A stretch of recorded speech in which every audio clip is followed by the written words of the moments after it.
Hello, everyone. Welcome to the University of the Underground. As you know, we are a free, pluralistic, and transnational university founded in 2017 in the basement of a nightclub in Amsterdam. I am Naum, the head of program of I Want to Believe, which is a residency practice-based program where we are exploring belief systems, religions, and their connection to politics, society, and nation states.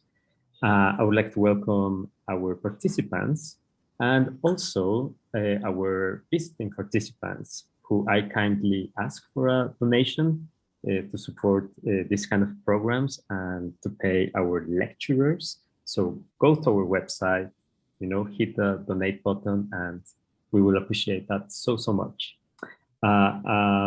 Today we will have a lecture by David Muñoz, who is going to support the academic development of the participants. So he will do a 40-minute presentation, and then we'll have some time for Q&A. So I would like to introduce you to David Muñoz Alcantara. He's a Ph.D. and also he's one of your tutors. He's an artist, architect, and researcher. And David's inquiry deals with nomadism of thought and aesthetic praxis at the intersection of futurity and actuality. His recent work looks at militant poetics and radical critique through arts grounded in liberation struggles against class, gender, and racial enclosures. In practice, he produces contextually grounded installations, often involving collective study, drawing, writing, and translation as space of politics. And also, we come from the same land. That's right. So, having said that, I would like to welcome you, David, and the stage is all yours. Oh, thanks. Thanks for the nice introduction. I hope you're all good. I know you have been having these very intense days. I hope they have been all very enrichful and inspiring. I'm also very much looking forward to hear from you and your ideas, and then see how can I be useful. So I have very short time to address a very big topic. So I'm gonna turbo in, and I hope you can also turbo in with me. I will do a little screen share of a document, which if you wish, I can also forward you later on. It's just like some key points or key definitions that I think are crucial, or ideas that I think could be crucial for us kind of to keep in mind through the process of formulating a research question. Also, maybe before sharing the screen, let me also speak a little bit on the University of the Underground website. You will find also a yearbook, 2017-2019. I think this yearbook is, if you haven't found it yet, it is quite resourceful in terms of this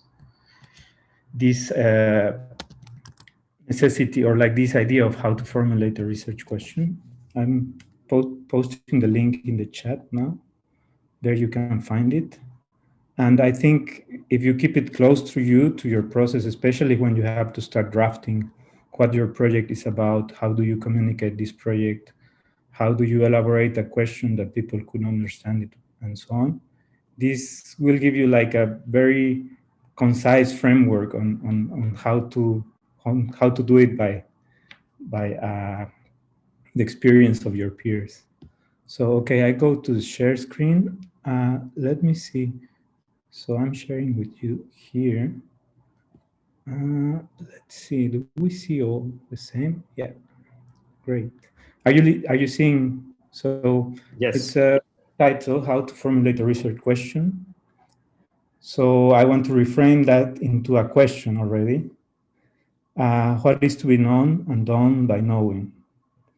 So I will ask you first to make a pause on the from asking what to research, and move into asking what is research, how to research, what emerges in the context of researching, what becomes urgent and actual while researching, and then these turn it into a practice, which means make your research contemporary, which means find a possible articulation of your research within the dimensions of liberation or transformation of the world that you're looking at and embedded it in.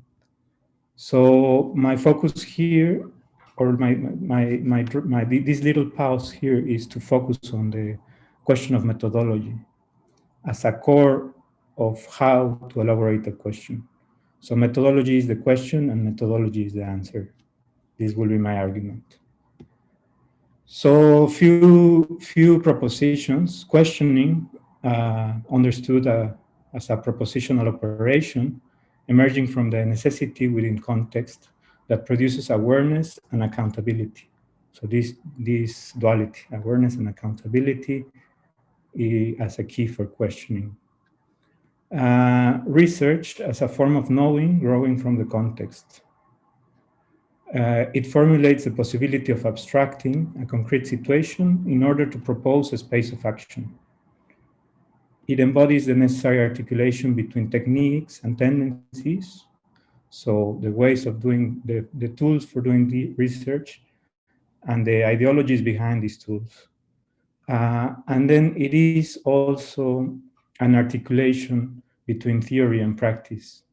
And here I would propose theory, like to understand it as a construction element in motion and not as a sediment.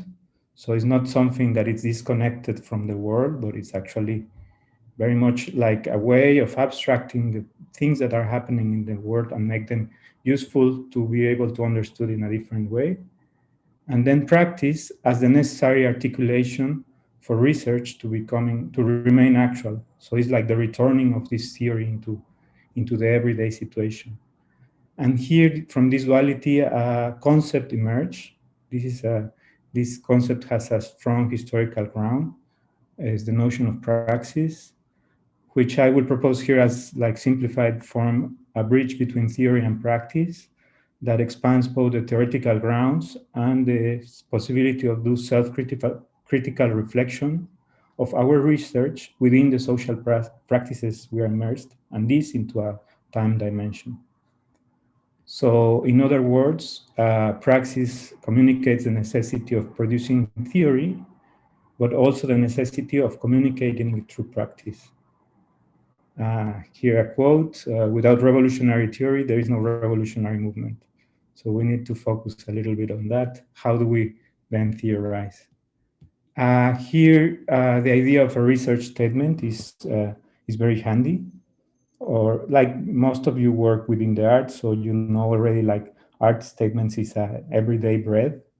How do you produce an artist statement? So a research statement is not so much different. In that sense, the statement is not also a definitory argument. It's not something that will solidify our research, but it's more like a gravitational force or a demarcation. So it's our returning base from where we can evaluate how are we doing our practice, how are we doing what we are doing. So because when we start engaging into the process of research, maybe you remember I said like, it is just like jumping into a train that it's already moving and we don't know where it's going. So then we can land things and then we can return to our thoughts through this statement in order to reevaluate what we're learning. So theory not as a fixed definition, but a set of differentiated grounds useful for mobilizing the necessity of questioning, and practice as the necessary avant-garde of theory. Knowledge not as a definition, but as a paradigm opening. So here also the idea of knowledge production as a true study as form, and a study as a space socially open within which reality manifests its political terms, displacing social signs, where every historical process produces terms and articulations. So we should always focus on those things. Like, so when when we engage into question, like formulating a question, we locate it, we have to contextualize it within those, like, so historically, whether historically, temporarily, within the framework of terminologies, the articulations and characteristics that these terminologies produce. So kind of try to be very specific in those sense. This will also help you to kind of concentrate or focus what you're doing.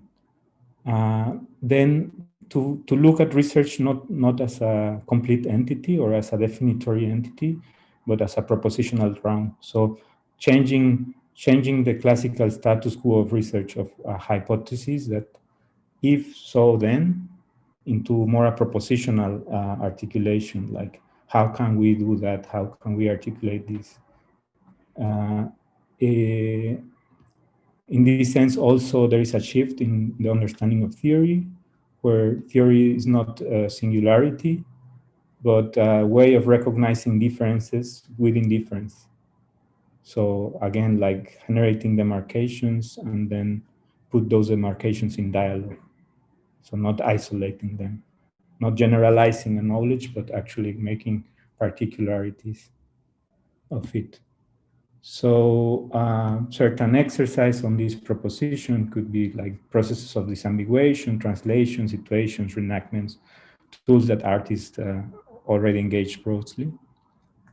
And the necessity is that of transforming the referent into a component of your research. So here I'm like just bringing a quick example. You all seen this. So it's the common referent, but then how it is becoming a component of research. The question here is, did Marcel Duchamp steal Elsa's urinal? And then the research developed on Elsa von Freytag by Julian Spalding and Glyn Thompson that was presented on an exhibition called A Lady's Not a Gent, on the idea that who is behind of this signature. No? And just by flipping the object upside down, it already suggested that the challenging of the genderized use of this object in the everyday relations. So it is how speculative practice can open also into very concrete and specific problems of, for instance, in this case, to contest the patriarchy of artistic practices.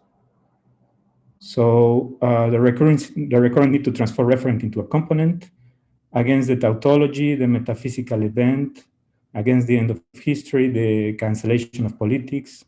In this sense, research also as a philosophical fact. And by this, I mean philosophy as class struggle in theory and art as class struggle in the imagination.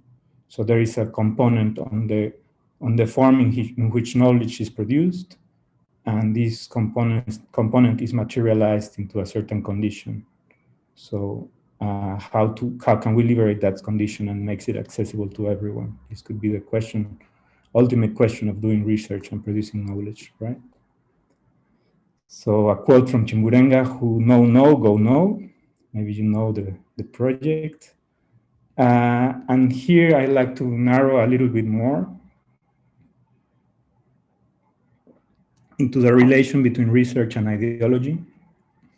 So again, the contextualizing the grounds, history, looking into history and historical critique as an ongoing collective interrogation is crucial to the process of researching. So when you formulate the question, this question, even if we don't necessarily signal it, it is already relating to a certain historical process.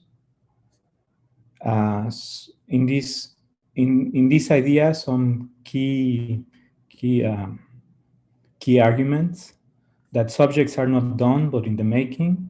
So in that sense, we don't look at subjects of study, but processes of, like historical processes in the making. The living character of struggle for history relies in the production and reproduction of concrete signs and situations. So in these processes of contesting political subjectivity, signs emerge.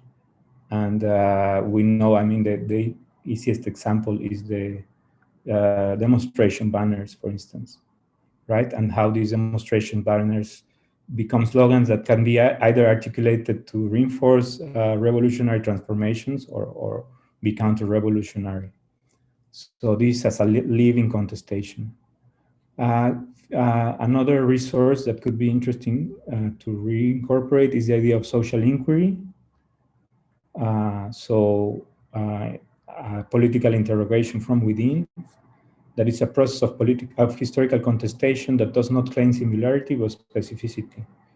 So if you do workers' inquiry, if you do students' inquiry, it already like contextualized within a way, and it also can function as a way to obstruct the general forms and rhythms in which oppression happens by formulating questions that could mobilize the discussion around those questions, right? Contribution here, an underlying contribution, the idea of historical materialism, understanding capitalism not as an economic definition, but as a historical process, where there emerge concrete signs and concrete situations on a process that happens on distributed through uneven and combined forms. So this means that, for instance, archaic or medieval forms of subjugation or of oppression, of colonialism, are still contemporary, and they rely on their uneven articulation to actually remain contemporary. In these ways, we have to also find ways of doing research that can interconnect and generate these cross-territorial solidarities to show how these uneven and combined forms operate. This brings a historical sense and then recognize the dialectical process of ideological and political characters away from occasionism, idealism, individualistic loss, value of alienation. So these are just like kind of warnings, like how research could become more, again, a collective element of public engagement and public debate. Here, the idea of research as a methodological device. In other words, the research as the foregrounding for the possible transformation of the world, a practice of future making, like the call for becoming many through questioning, what is still there to be done, what should we keep doing, and reading broadly and against the discontinuous and inconsistent signs of the critique of political economy should be always, like, I think, or it's always accompanying research, although some research does not necessarily make it obvious. So this brings a research contextual relation, the idea that knowledge production is the rear guard for the seizure of power, or in other words, as the Zapatista movement says, education becoming the revolutionary seed. So without not knowing what we are fighting for, we will not know how to change the world we want to achieve, right? When, where, why, how, all of those questions in research are to be seen as interdependent questions. So for instance, when we look at something that we know, how to know what we know owes to what we don't know. So what is out of our reach and how can we reach that? Also, then we enter into the public function of research. Research as a redistribution of knowledge. So what is there to expose and what is there to transform? But then also by exposing research outcomes, we also expose how research is done. So the way of doing research is also a way of showing research. Memory comes in handy here as an open and collective articulation. And the challenge of memory is to remain active as a component of imagination. So it's not also something that we reflect from the past, like idealizing something, but more like a way of re-questioning our present through the constant articulation of memory. This as the this in relation to research, the notion of imagination as the key revolutionary potential. So what can we imagine while we do research? And research becoming everyone's ground for political contestation. So few notions, radical inclusivity, everyone's right to know and imagine together, and moving away from definitions of universal law into notions of insurgent universality. If you don't know this concept, insurgent universality, I think is key. You should look into it. Basically emerges after the French Revolution, but it's a way of claiming everyone's right to seize power. So everyone's right to transform the world by any means possible. Here, a mode of research that emerges more concisely in the 60s, militant research. Another research you could look into, which is an ethical political demarcation through the production and reproduction of public knowledge. So it promotes criticality in action. It emerges from other forms of research, such as participatory action research and autoethnographic research, and it highlights qualitative methods in research.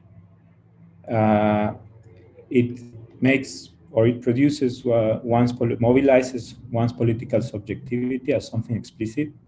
So it kind of challenges the idea that that researching is something neutral, right? Or that researchers must place themselves in a neutral position, and makes by making evident that there is no neutrality in the ways of doing research, because there are ideological demarcations influencing the ways of doing research. So already we know that disciplines are built on those ideological demarcations. So researching as a contextual and codependent way that brings forward accountability, context as a form of collective assembly, so research produced in collectivity, where we can intersect affects and effects and be in direct connection to both the qualitative and quantitative sources. So meaning that maybe statistics are functional for a certain mean, but although we can instrumentalize this, we also know that these statistics represent concrete persons in concrete situations. So shifting from researching about to researching with, returning to research by militancy, again, the underlining of accountability, and research as a militant exercise with memory and self-critique. So here the warning will be like, okay, when we embrace our research process, we should trust our craft, but we should highly distrust our intentions. And then we could challenge our interpretations collectively. So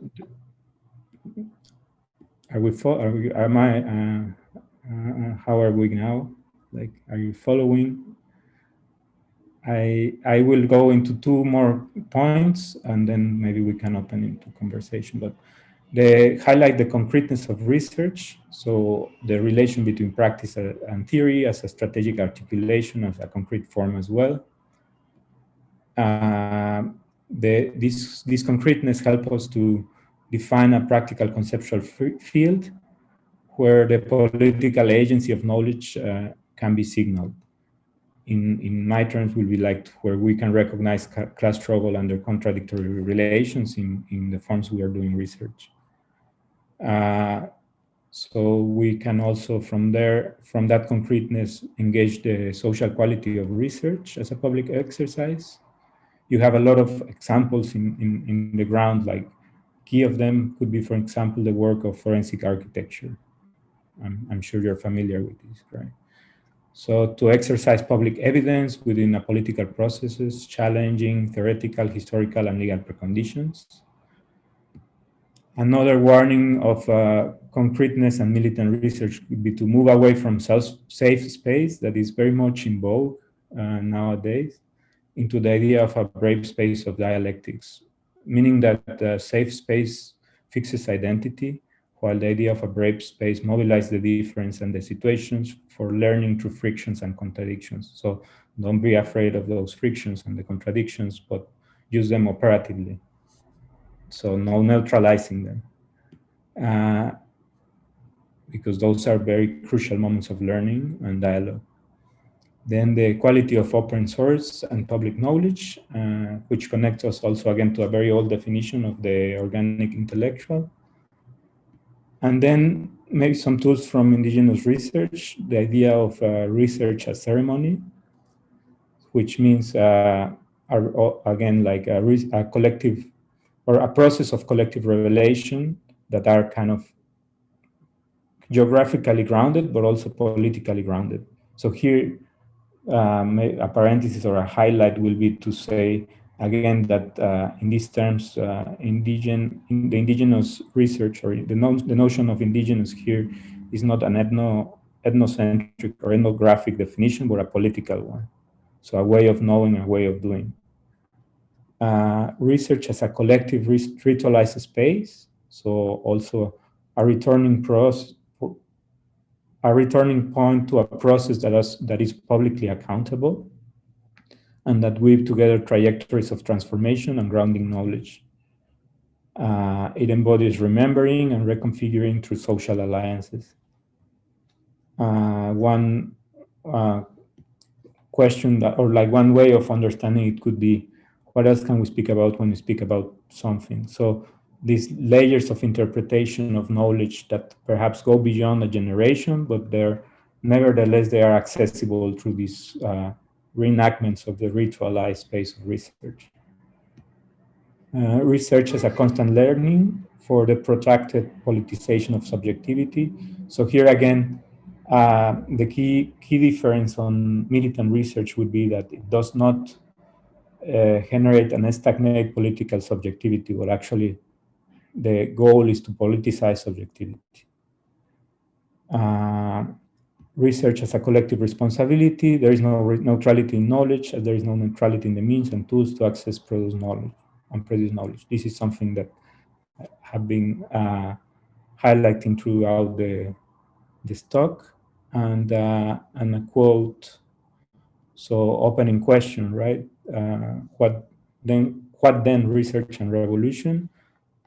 For this, I will not provide any answer or definition, but just maybe an opening proposition to look into the poetics of research as a multiplying potency. And here is where we connect the artistic drive of doing research, which is the aesthetic dimension of knowledge production and reproduction.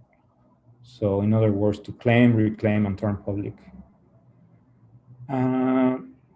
A quote you can read if you want, and that's for the presentation.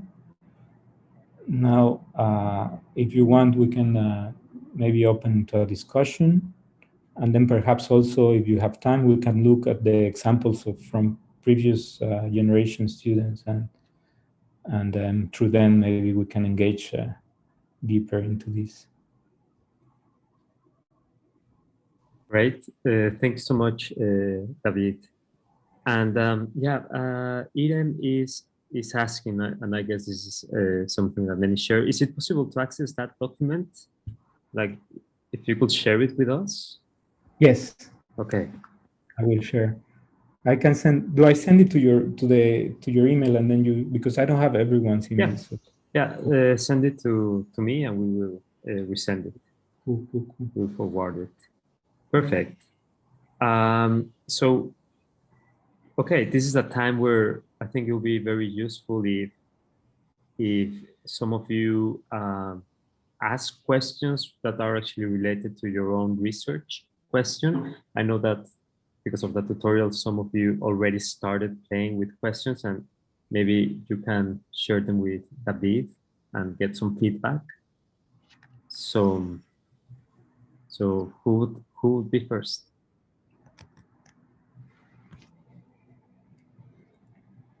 Yeah, Oh my God, don't be Maybe shy. Yes, maybe David. just to break a little bit the ice, because I brought a lot of kind Yeah. of heavy definitions there, and Mhm. I know it maybe takes. I mean, maybe most of you are familiar with these things Yeah. because we are on the underground. I mean, there's Maybe. a brave one, Irem. Uh, Hi. Hey, So a couple of days ago, we did presentations about our ideas, like initial ideas on our research. So I also did mine, and I put a slide with my research questions. So I'm a bit worried that I'm making certain assumptions about my questions. That's why I wanted to consult you about it. So I'm questioning the religious teaching of Islam about a bridge that you have to walk when you die. And it's a biblical, like it's in Quran, also in Hadith, in prophets' sayings, and also it's used widely in our daily lives in order to, okay, this is my words, in order to scare children, basically, like because we have it in many religions. So I wanted to explore if I could actually bend this idea and transform it something empowering. And I came up with a performative project related to pole dancing. And I'm actually planning to work with a pole dance studio, because when you rotate it 90 degrees, it actually looks like a bridge. And then you see a person like dancing around it or like going around it. So I was like formulating my research question around it, basically. And I asked two questions. One of them is, what tools to be used to learn from religious teachings in a non-fearful and empowering way? And the other one is, what are the ways to deconstruct certain binary systems in religion? And how can we use performativity on this? So it's actually three questions. And with binary systems, I mean reward, punishment, good and evil, heaven and hell, male and female, these kind of binaries. So yeah, these are my questions. Should I type them as well? thanks for sharing, Iram. I mean, I think maybe one recommendation I could think of generally, because we are not kind of tied to academic research, and we mostly working also with aesthetic tools, which means that they have like multiple dimensions of meaning, and this is not something to hide, but actually to embrace in that sense. So in other words, the idea, the fear of making assumptions, it's a friction that could be very useful as well. So it can be instrumentalized to the goal you could try to achieve. But then maybe before, like I mean, we are kind of already also like pushed to formulate this into a question. But maybe before that, I mean, this is the suggestion that I will do that is useful for me, is to try to generate a statement.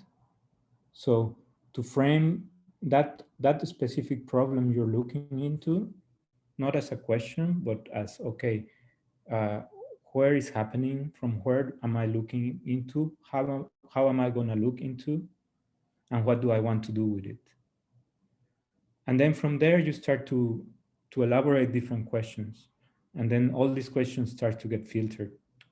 So basically, like it's working the other way around of academia, like embracing research first and then figuring out what's the question, and the question like as a way to communicate the research, to open up this research into more tangible ways. Like uh, I think that's why for instance, the looking at this book could be very useful. I can share quickly, like I'm not gonna take too much time, but yeah. Meanwhile, can I add something? Oh yeah, okay, Sure, you sure, already. sure.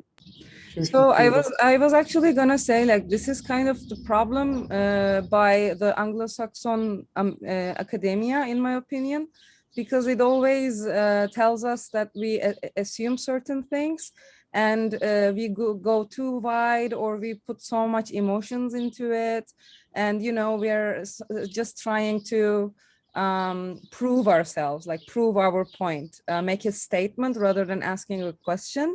So all of my academic life, I always got this warning from my Western teachers that, like, don't make assumptions, don't try to prove yourself, just ask questions, and you know, go in a scientific way, don't put your emotions into it, blah blah blah. So okay, like in the post-colonial world, I see where it comes from, and you have a lot of people actually reacting to it. You have so many academics trying to pierce that way of thinking and transform formulating research questions. But again, it's this experience of mine for like decades now. So that's why it's very hard for me to detach from this mindset, you know. I'm really influenced by this mindset. Yeah. Maybe the community of researchers could help in that sense, right? So like opening the process with their peers, and then opening the process also with the person who is directly engaged in the problem together with you. Like, I mean, I also, now I'm making an assumption as well, but I was like, I'm assuming that this problem is, it's a problem that comes, I mean, already like a militant problem is a problem that grows from within. And then we look at the problem from within. So in that sense, our collectivity is also our way of, our punch of truth, let's say. We can openly question our community and say, hey, do you assume this way the same way? And then if we assume the same way, we have a question to ask there. Why we assume it that way, you know? I don't know. Yes, why would we ask a question in the first place if we didn't have certain thoughts about it or opinions about it? We are humans, not robots, right? Yeah. Yeah. But I think what makes it, like, I mean, how this become useful to someone else, this is also the challenge. And then in that way, kind of foregrounding a certain context to this question. So like also not assuming that the person that is reading you will understand everything you are saying. So also making evident certain things to this person will kind of overcome this problematic in order to kind of for someone else, because at the end it's like we also tend in the Western academies also tend to kind of glorify the individual terms of knowledge production. So this person that generate this concept and then this theory and then the theory passed to posterity, right? So but the knowledge production is a collective entity. So this person would have not achieved that I don't know, would have not thought of that if it was not because of the dialogue that this person had with their contemporaries.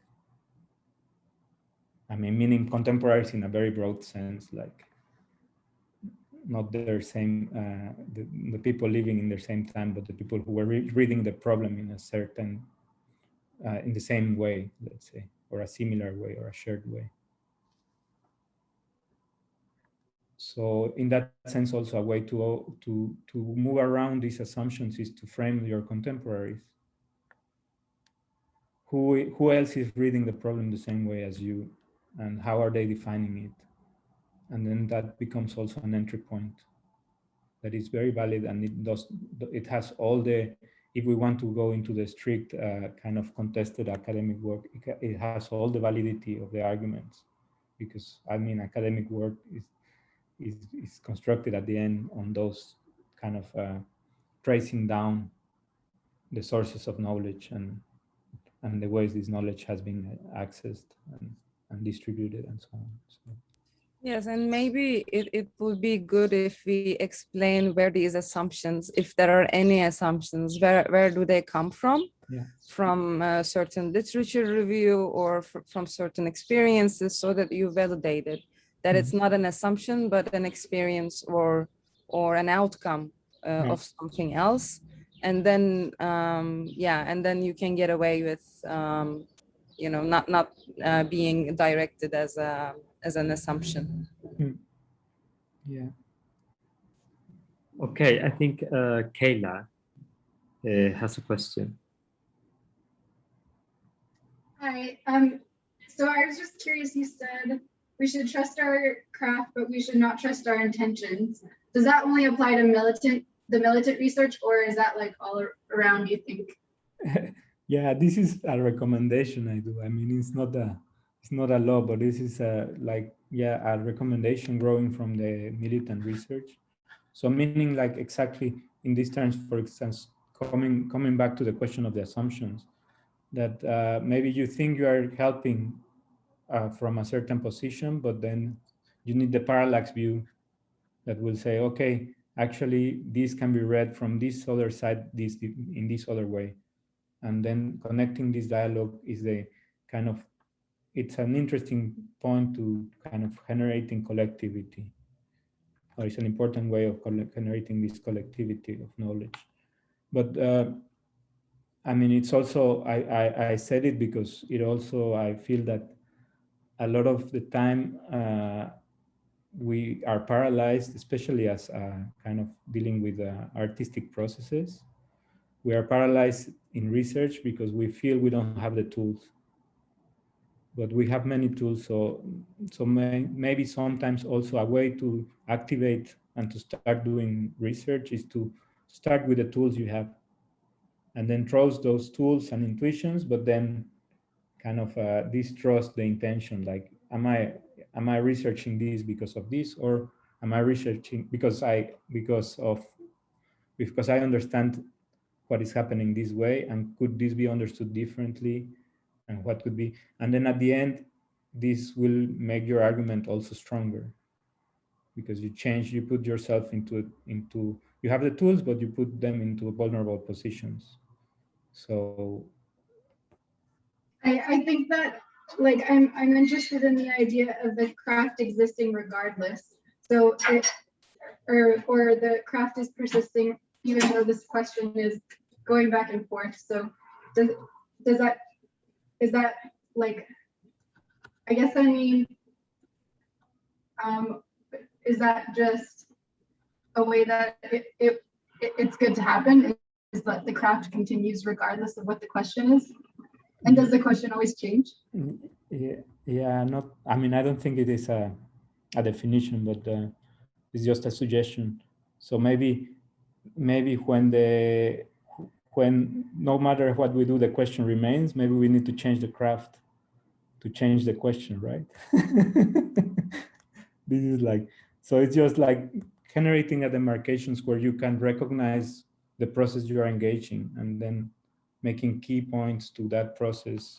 This is, for instance, how the abstract work, because it's like, okay, there is some concepts that you're using, there is some methodology that you will be activating, and then there is a name that you are directing.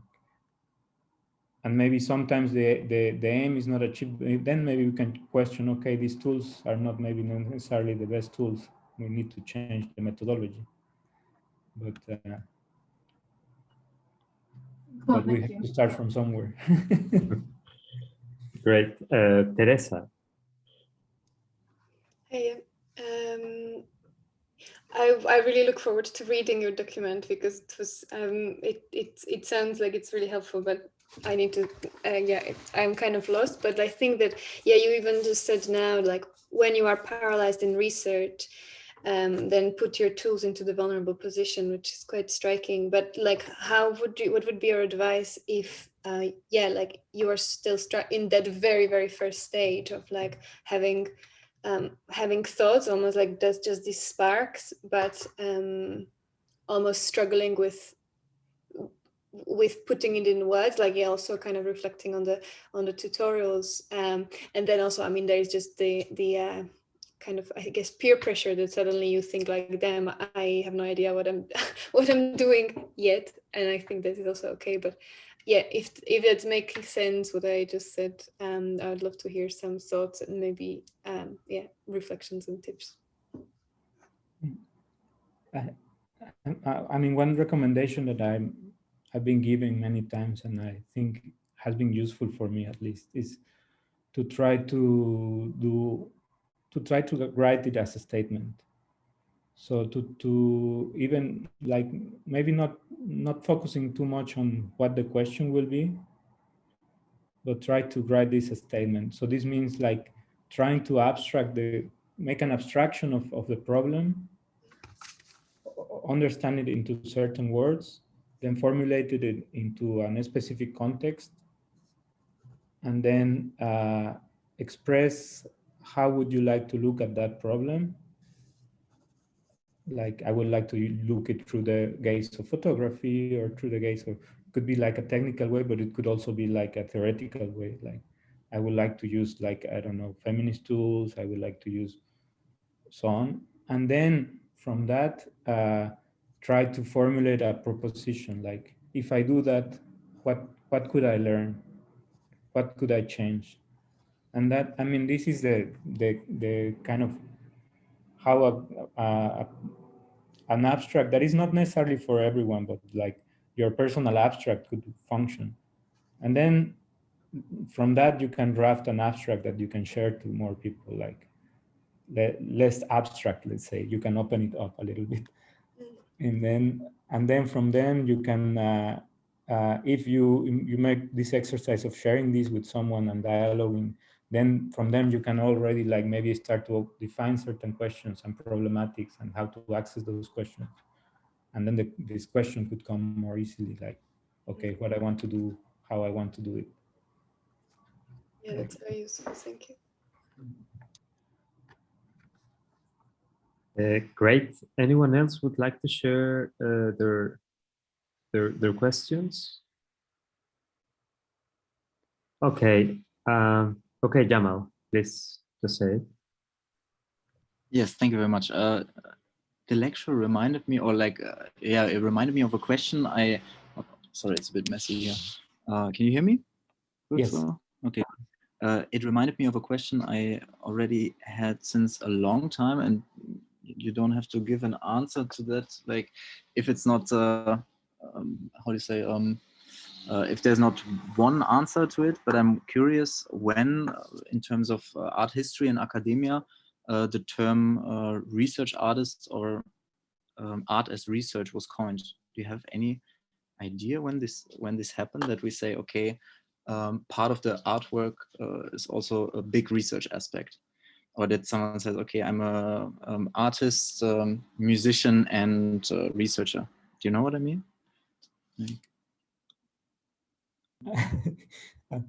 Sorry for this kind of question, but I'm curious.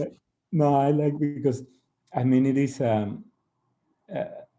if we look at the concrete, like, kind of let's say political and economic dimension of this question, is like in academia it emerges when artists started to get doctoral degrees. But of course, artists doing research has been a long tradition. Like it's not sedimented into a specific epoch, you know. But yeah, specifically in academia, academians start to theorize it because they start to claim as a territory, like as a discipline, right? So maybe, like, yeah, with the first artists that start to get the doctoral degrees, then the question of, okay, what is the singularity of artistic research? And but I think, I mean, the question is very broad in a sense, also because doing research in arts means to embrace different dimensions at the same time. So because you are embracing, and then specifically because you are kind of navigating the question of subjectivity. So it is something that it's a process that it's always subjective, because the meaning of a certain element could have different meanings.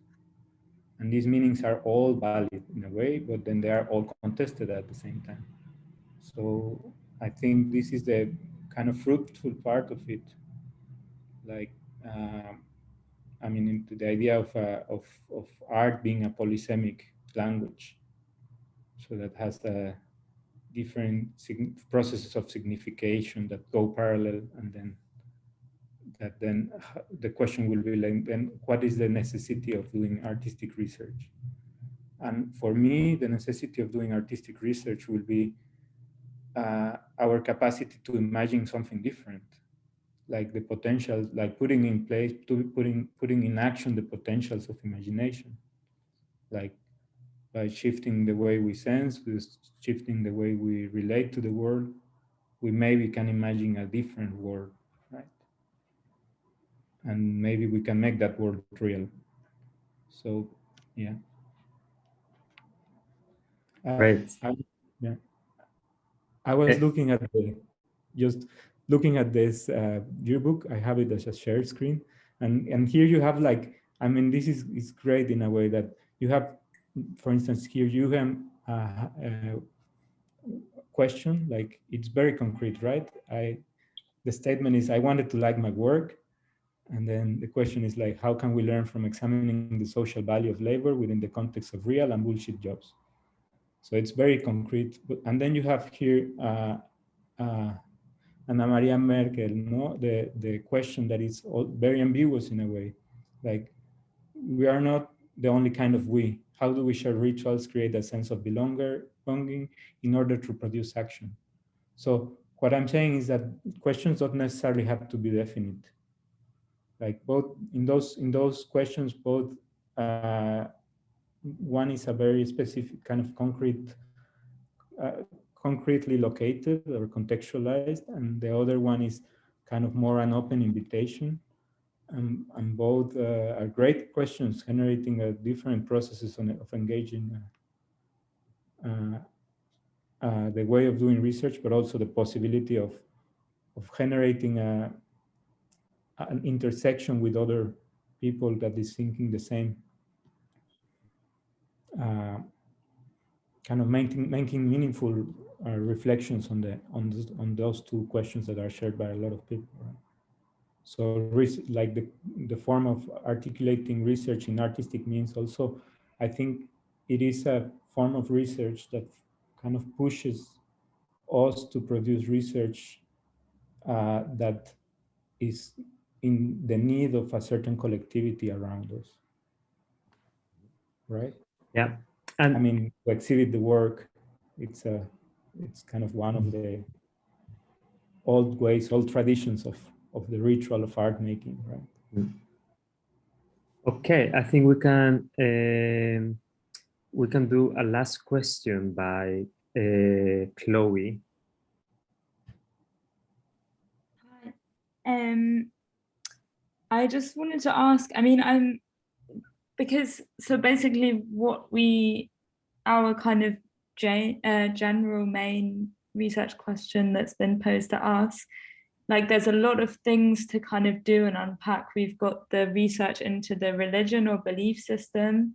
Then we've also got to ask how this can reframe a political, social, or economic system, and then also, and how this, and then applying this to our institution that we choose, which we also will be researching. So because we've got a lot of things that we're kind of tackling, I wondered whether, I think the answer that you gave to another question about kind of choosing your tools, would that be a way that you would say how to tackle this? Because obviously there's so much, and I could be researching one belief or one religion, and then when this applies to one institution, that goes down one path, but then if I applying it to a completely different institution, then it goes down a completely other path. So I just wondered, because there's so much, how to narrow yourself down. And would you say, like you said to Teresa, I think, like you choose your tools, like you choose what tools you want to like approach it with, and you accept that you just can't think about everything, and you can't research everything.